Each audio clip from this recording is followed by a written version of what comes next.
Patrick O'Shaughnessy is the CEO of O'Shaughnessy Asset Management and host of the amazing podcast Invest Like the Best, where he interviews many of the top hedge fund managers and tech CEOs, including a number of people on our lineup today. Patrick is one of the most curious and abundant investors I know. He's interviewing today for us Karen Karniol-Tambour, who heads Bridgewater's investment research, sits on the investment committee, and also runs sustainable investing at the firm. Patrick, over to you.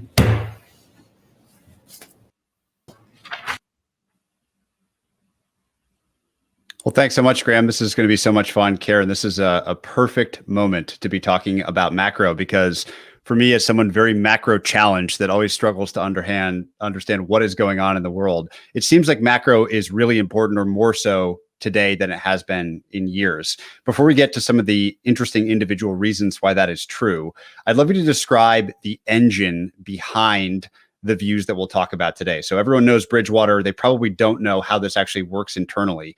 Can you describe that engine, how you go from a big world of options to actual trades? And then we'll talk through all these interesting issues. Absolutely. Well, I think that the best way to think about Bridgewater is a firm that takes just as seriously being fundamental and being systematic. And so we start with the kind of thing you'd imagine at any fundamental manager: broad conversation. You have people in the room, you're throwing around ideas, you're trying to understand how things work, and you're really talking as much as you can about cause-effect relationships. How does A cause B? And then you go into the process of what we would consider kind of stress testing that thinking. So going out of your head, Patrick's a smart guy. He seems to know what he's doing, but how do we make sure that his thoughts are as robust as they can be and can kind of be almost like put on a pedestal to be evaluated by other people, to be examined over time, to be seen in different contexts. And then you go and you stress test them.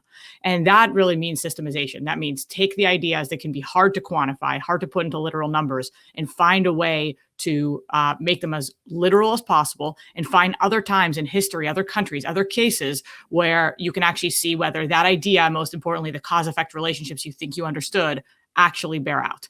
And what that ends you up with is the ability to be very diversified, because now you can take the same set of cause-effect relationships or the same understanding of how things work and look for opportunities all over the world to find cases of mispricings where it's particularly attractive to go and pursue that.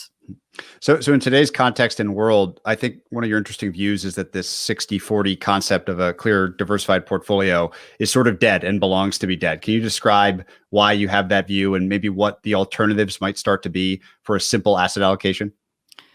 Yeah, so the most classic kind of portfolio people have held for a long time is a 60-40. And the basic idea is that you want to have stocks and you want to have some diversification. And the diversification that you have is that basically, if growth slows, if the economy is bad, you hope that bonds will do well instead. And the way that bonds do well is that interest rates decline. And now you're in this place where most of the bonds that investors have held really can't rally very much from here. Rates are already very, very low. And you're in a place where the way to stimulate is going to be some mix of printing money and running fiscal policy.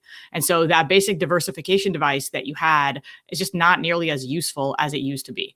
And the other piece is that since, at least 20 years, inflation just hasn't been a very big factor in markets. So you could look at a portfolio like a 60-40 stocks and bonds that doesn't have any inflation protection and not really worry about it, because inflation just hasn't been a very big driver. We have this process where we take any market and break it down to the big macro factors that have driven it. And the inflation factor just hasn't mattered very much at all. And that seems very, very likely to change in a world where the way you stimulate is through printing money and using fiscal policy to literally get the money into people's hands that can then go into the economy and spend it. And so investors really have to think about pretty radical ways to diversify differently than they have before, because if you're holding a 60-40, you're pretty much holding stocks completely undiversified. I want to come back to the radical diversification and to inflation, but what are those other factors that typically drive major asset classes returns? You mentioned inflation as one of maybe 3 or 4. What are the other ones? Yeah, so you could think about most asset classes as pretty much having returns that are, first of all, they're cash flows. So the cash flows that you get, how do they transpire relative to what's already discounted in the price? And cash flows are driven by what happens in the real economy. So that means growth. In other words, what's the quantity of activity in the real economy? And inflation, what's the pricing of all of that? And then they're driven by the discounting to today. So you have a cash flow in the future. How do you discount it to today? So you get the discount rate, which is, set by the Federal Reserve, through time, what they're going to do through time, as well as risk premiums, or what are people paying to basically take on risk or part with their money. And for quite a while, you've had inflation not matter almost at all, growth be pretty significant, and discount rates moved around a decent amount, as well as risk premiums. Now you have this situation where discount rates are pretty much stuck at zero in most countries. You might even move to an extreme case like a Japan, where you have a yield curve control case, and you have them stuck there for many, many, many years. And then we talked about inflation could actually become more important relative to what it was, whereas risk premiums have already been squeezed a good amount from 10 years of printing money. And that leaves you in a place where you could actually get more diversification from the fundamental cash flows that underlay assets relative to just how they're discounted to today, which is what it looked like in the past. So if bonds no longer play this nice diversifying role in the 60-40 that's kind of dead, what are the most radical potential sources of diversification, in your opinion, in a portfolio today? Well, everything is radical depending on your perspective, right? But I'd say geographic diversification going into other countries is one of the most important levers investors can pull. And China is probably the most available source of diversification. In fact, I'd argue that most portfolios are actually making a huge anti-China bet by just not being very allocated. So just being balanced and having a reasonable China mix that reflects what they are in the world. They're the only major economy that doesn't have big balance of payments challenges, that doesn't have rates at zero. So that could feel radical because of what politics feel like. But I'd say that not having China is actually just betting you know where politics are going to go, where you might not. Then talking about holding inflation-linked bonds can feel radical because they have negative yields. So what the hell am I doing buying an asset with negative yields? But at the same time, they will literally pay you CPI. And so if policymakers do a good job stimulating and actually getting inflation to get going, that's an instrument that will literally pay you CPI. Other inflation hedges, thinking about things like industrial commodities in this environment makes a lot of sense. And then within the stock market, if cash flows matter more than discounting, then in the past, stocks really were pretty highly correlated because of the fact that they were all discounted to today with the same discount rates and risk premiums. If that doesn't matter as much because rates are at zero, you can benefit more from thinking about individual companies and what the different cash flows are and how to balance them against each other. So now we have to talk about inflation. I think that it's become very quickly a consensus, and therefore, in my opinion, kind of a boring view that we're going to have more of it than we've had in the past. Maybe you could define what you think consensus inflation is going forward. Pick your time period, next couple of years, next 5 years. And then I'm curious if your view and Bridgewater's views deviates from that consensus. So everyone's now expecting us to have more. What do you think the mechanism that causes that? And do you agree with the consensus or do you deviate? Well, inflation is actually one of the easiest topics in the world to see consensus because you have break-even inflation and contracts that literally can tell you, every single exact period what inflation will get printed at based on consensus. And, on the margin, I think that consensus is pretty conservative. Yes, inflation is expected to go up, but not by a lot at a time where the whole policy paradigm has changed. The Federal Reserve is telling you that they're willing to see inflation rise above its kind of old targets in order to let the economy make up any shortfalls. And so what's consensus is like a small rise in inflation at a time where you're printing a lot of money, giving it to people to spend in the real economy. So it's not going to get stuck in bank reserves.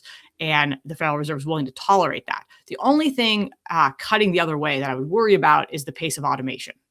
How fast can businesses take this opportunity, the labor shortages, the situation that they're in? And we really do see a lot of shortages popping up in supply chains all over the place and convert that into automation that can cut against that. But chances are that'll just slow the pace of inflation rather than go against what are these huge forces. And we're already seeing popping up. The big thing is consensus expects that to be short-lived. One of the old adages was don't fight the Fed. It seems now maybe we need to think about whether or not we should fight fiscal. How do you think about what seems to be a very new variable, an important variable in the macro landscape, which is the government's willingness to do a lot more fiscal stimulus and kind of impute that into your views about the world when we really haven't in our career seen that kind of stimulus before? This is maybe goes back to that fundamental plus quantitative framework. How do you deal with a new variable like this in your views? That's a great question. I think that it's maybe the most important priority we have at Bridgewater, which is all of us know, and I think all investors in the market, we know monetary policy like the back of our hand. We studied Fed speak. We've looked at every element of it. We've studied it so deeply. And now fiscal is going to be just as important. And the history is shorter. We haven't studied it as well. And it requires a really deep understanding of going from an announced policy to actually quantify that to who is going to get that money and what are they going to do with it. So you have to really think about it from a very fundamental sense of where does that money go and how does it flow through the economy? And then how does that affect every individual asset class? That's a pretty radical rethink of what forces matter in markets. The other thing I'll say about that is that fiscal is kind of inherently driven by social and environmental issues. Policymakers need and want goals that have more to do with how society is doing. So if you look at Biden's policies, the money is not just, you lower interest rates, that goes everywhere. It's being directed at very specific areas. So that means that social and environmental issues are ones that really can't be ignored by most investors anymore.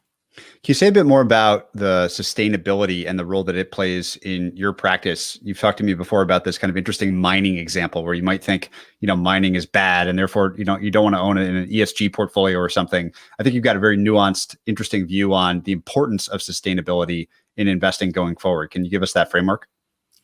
Yeah, at a high level, I believe that no one will really talk about sustainable investing at Sohn, 2025. It'll just be investing. It'll just be a part of how we all do our jobs.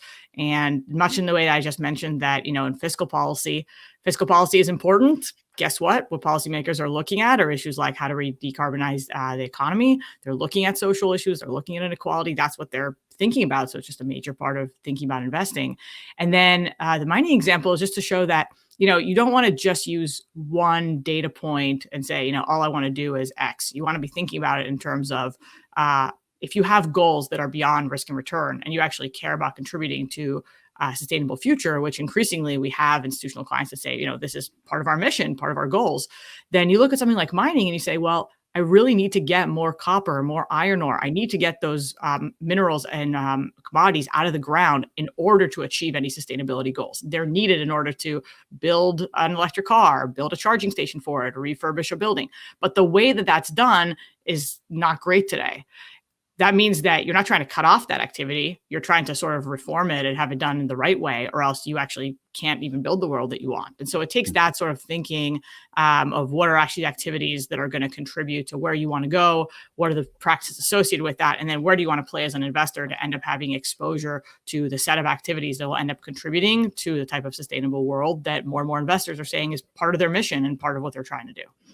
As you look across the entire macro landscape, obviously there's some big variables that people tend to focus on. What is the greatest source of confusion or uncertainty for you right now? Like, what are you struggling with understanding in this moment? Well, we already talked a little bit about inflation and how it'll net out. I'd say that the transition from a world where the virus is so dominant in people's activities, in policies, and is flowing through kind of to every asset we trade, to a little bit of a post-virus world where you still have a lot of the legacies of that, but it's not as dominant, and especially it's not the driving force behind policy. There are a lot of questions about how exactly that transition is going to go, at what pace, and it probably happen unevenly around the world when you look at a place like India that is still very much in, virus heyday, and we don't know how it'll affect the rest of the world. If you think back on your whole investing and trading career, what mistake or error did you learn the most from, and what did you learn? Oh, wow. That is a good one. I mean, I have to say, it's not quote unquote getting out of the way for COVID. It's kind of the obvious one. I think that everyone's looked at it, but it's one of those things where, we were sitting here and we were reading about what was happening in China, thinking about it, looking at every case of similar type things, SARS and whatnot, and ultimately didn't make the type of portfolio changes that would have mattered. And it's a great lesson in what you want risk management to look like, what it's like to be massively wrong, and therefore what you want your risk controls to really look like.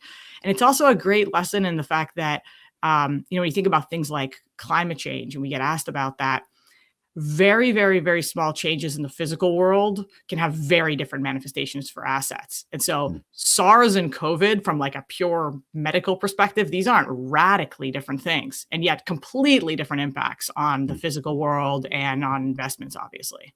So we've got about 45 seconds left, and I like the lightning round that others have done. So we're going to do the same thing here. Just quick, simple answers.